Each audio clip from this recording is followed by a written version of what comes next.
How does one drive on the northern ice roads? On thin ice, breakdowns, whiteouts, and survival on the world's deadliest roads by Hugh Rowland with Michael Lent.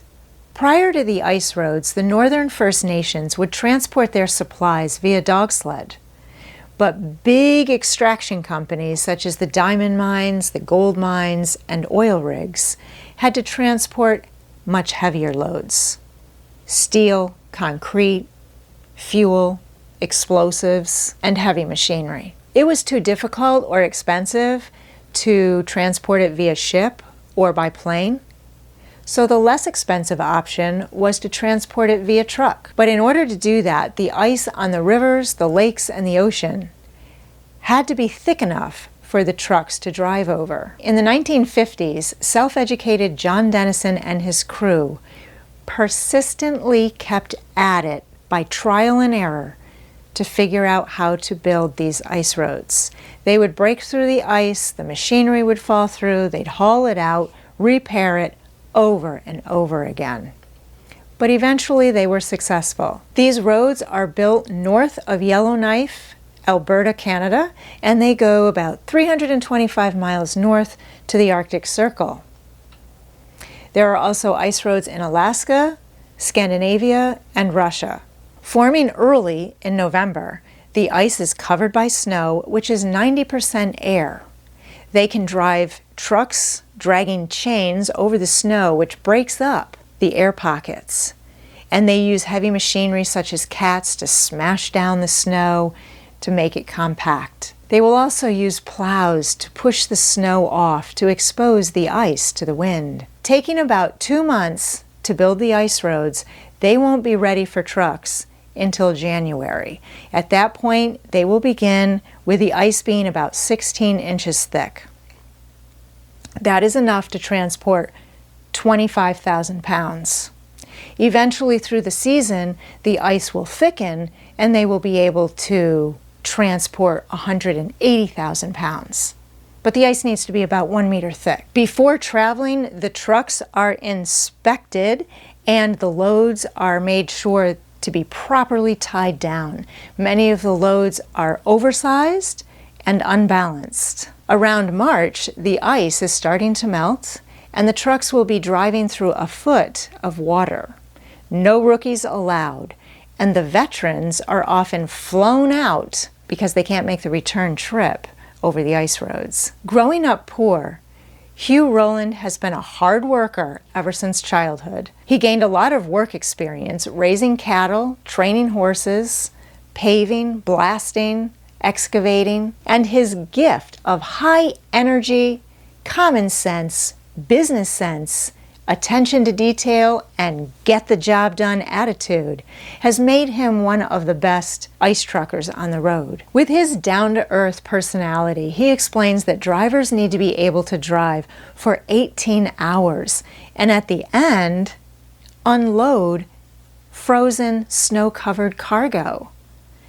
Often the temperatures will be -40 to -60 degrees centigrade, and winds will be 60 miles per hour. Hugh has taken a cup of coffee and thrown it into the air, and the liquid crystallizes into snow before it hits the ground. These kinds of temperatures make steel very brittle. Axles can break like sticks. Other dangers include falling through the ice, your engine breaking down, and if you don't get it fixed within 15 minutes, you may freeze to death. There's a lot of stress on the job. There's lack of sleep, lack of exercise, and there's wildlife. Sometimes you have to deal with wolf packs, wolverines, or polar bears. Drivers are not allowed to carry guns, and they're not allowed to wear their seatbelts either, in case they would have to get out of the truck very quickly. The truck is the driver's lifeline. They need to keep it in good repair, and it needs to stay running at all times. Most of the time, drivers will travel in pairs, and that way if one does break down, they can get into the other person's cab so they won't freeze to death. There are both men and women ice truck drivers. Urine tests are taken to test for drugs, and Women cannot be pregnant.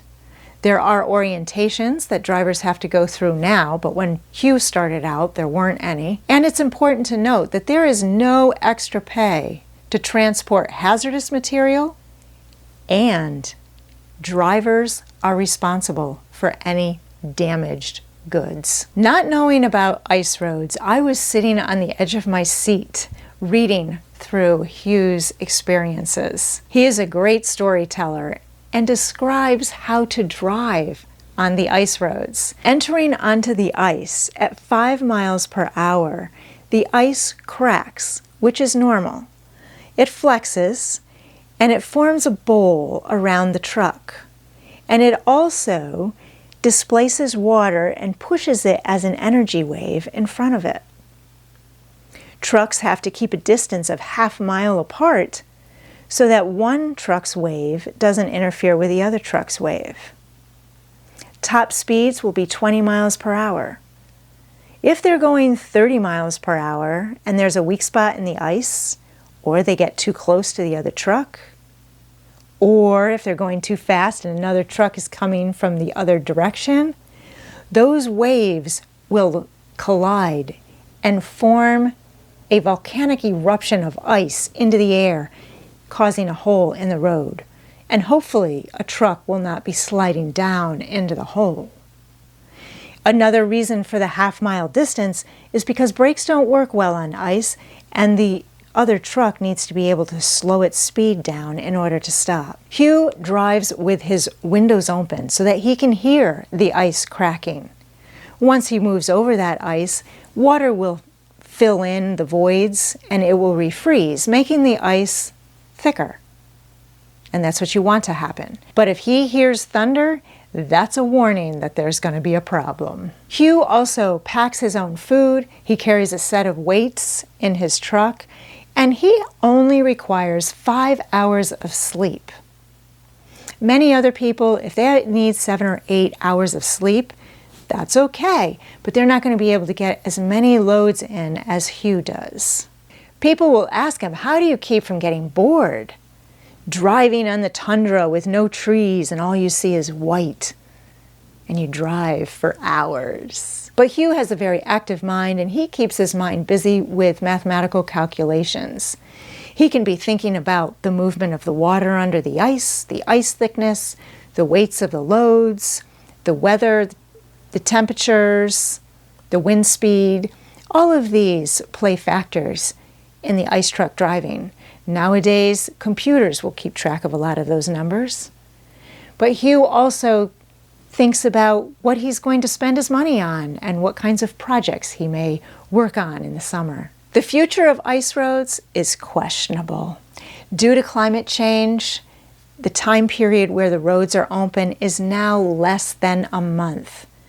And in 2010, when this book was written, it cost $35 million a year to build an ice road. Nowadays, that's going to be over $48 million, and you won't be able to use the road for as long. Economically, it's getting very expensive. In 2015, the Deadliest Bridge over the Mackenzie River reduced the need for as many ice roads. On Thin Ice is a fun, eye-opening read, and it led me to watch a documentary which gave a different perspective.